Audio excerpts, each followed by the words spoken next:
just takes three things to build the greatest city in the world.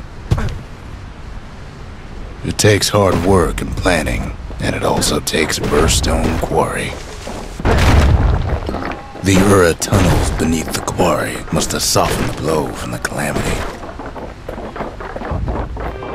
We bought the whole place from the Ura on the cheap. Same goes for its natives, rattletails. Why would the Ura put up with those pests?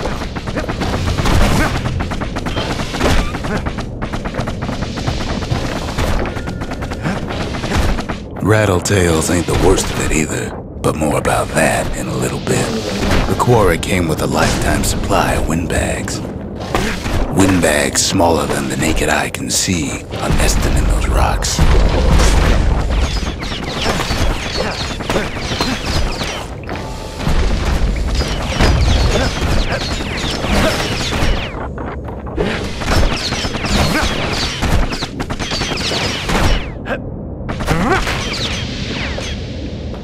But there was even more to it than that. Not only are these rocks a source of life, we found that the oldest ones remember things.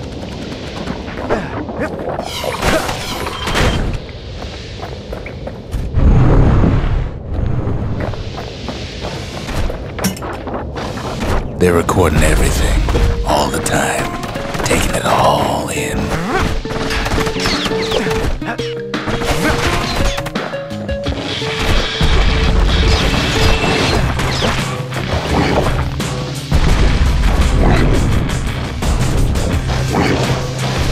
No wonder all those beasts were drawn to the quarry.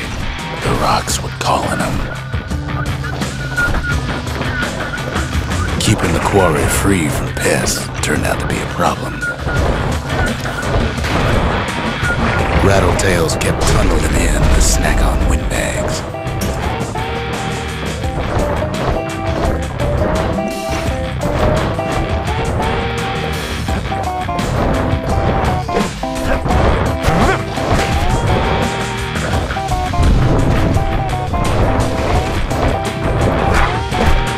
Without those windbags, the quarry might not have its special qualities.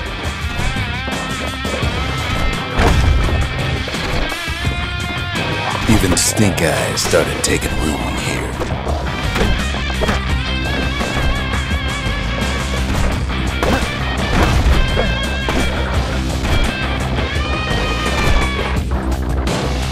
Now, why would the Ura sell off such a fascinating place? The Ura always were a superstitious lot. Might be the gods told them the quarry's bad news.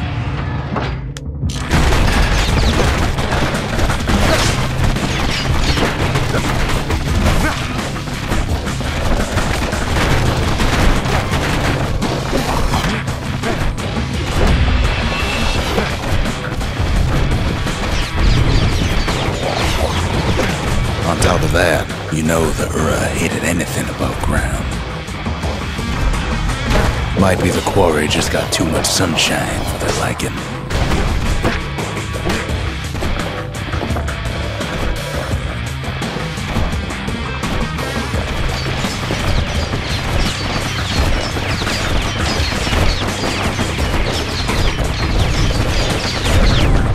In any case, it's fair to say the quarry was a godsend.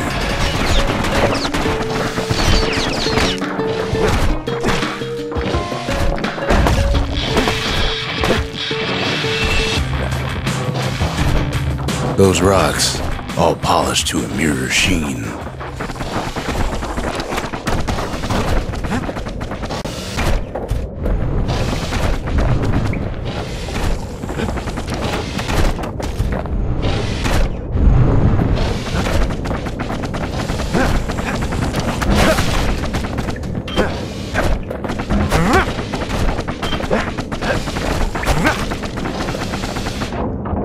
The largest ones, you know as cores.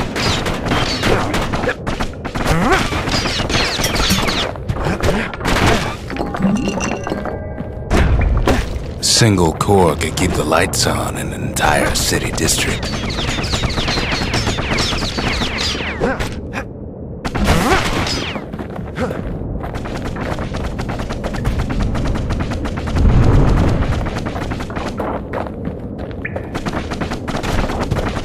The smaller ones, we call them shards.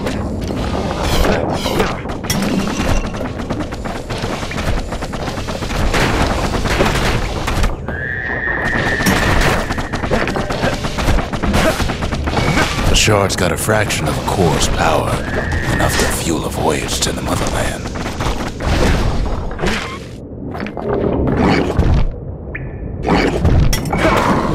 Well, now the quarry's all dried up. These rocks are much too young to be of use.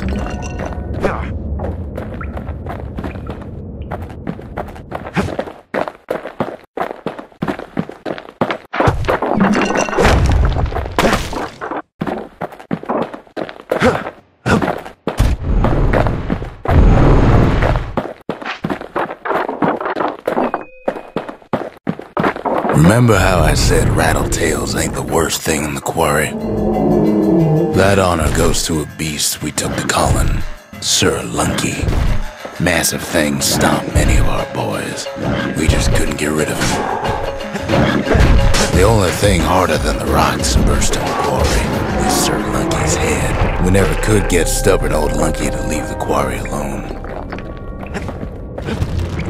Then the kid hears a voice calling from down the hall. "Are you all right?" it says.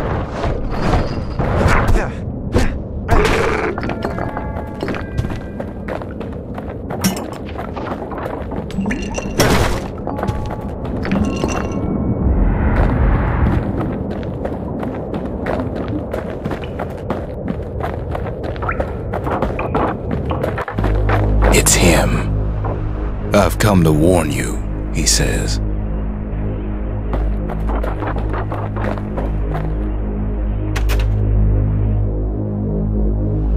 The Bastion is under siege. Let it fall. You should not go back. Kid hears him, but he ain't about to be deterred. "If that's the way it is," he says, "then I won't stop you."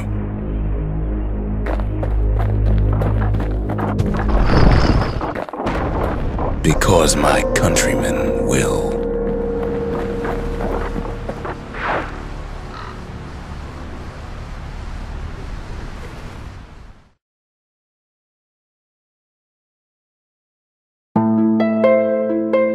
Say what you will about Zulf, but he's a man of his word.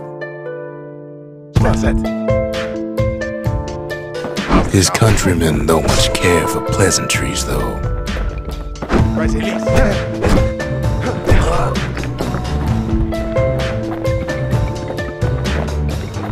Zulf showed him the way here, and here they came to take revenge. They got inside the Bastion and shut the door. Kid's gotta go in through the back. I should have told him sooner about all this. To make matters worse, seems the Ura took the girl.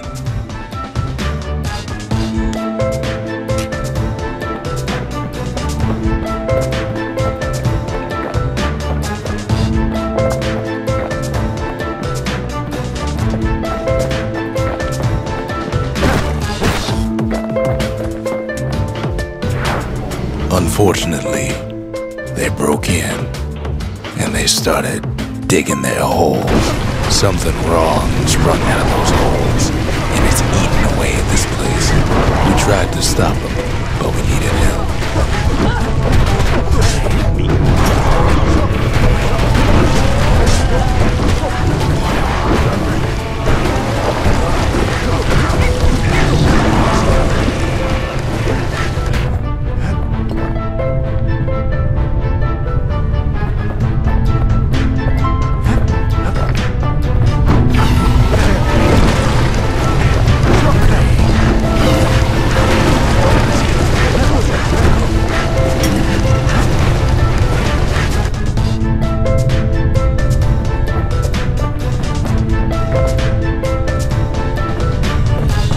Somehow, some way, he sends those Ura packing. Problem is, it didn't matter. Zulf's plan worked.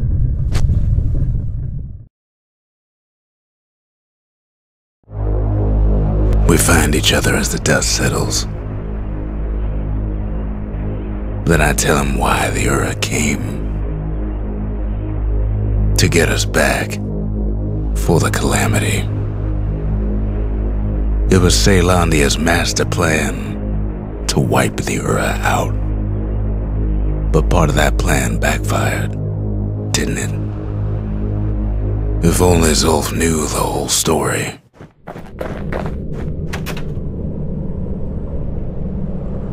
What were we to think? They must have got her, taken her back to her rightful home.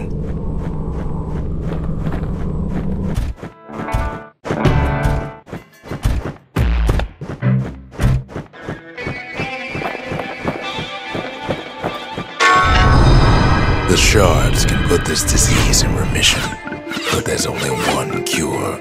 We need to finish what we started.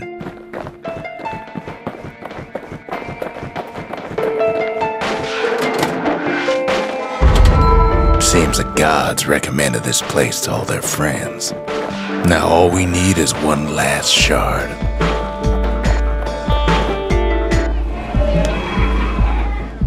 The Mercy. The windbags ain't the only beast that drew a bad lot. The Brushers, they moved in shadows, but the Calamity found them. The Cinders kept the city good and warm, made it thrive. The Sanctuary, if we can build, we can rebuild.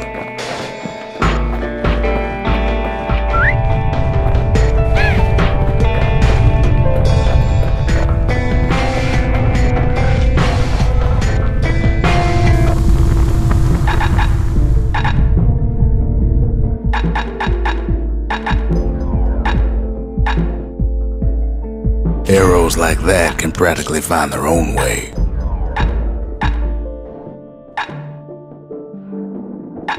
Now that's what I call a knife.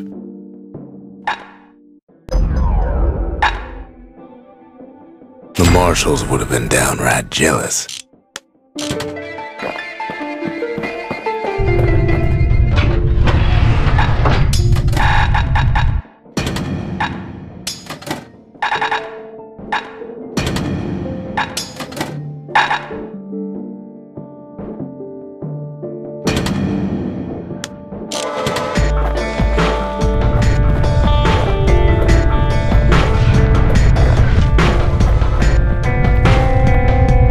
The Ura swooped down from the east. At least now we know the way.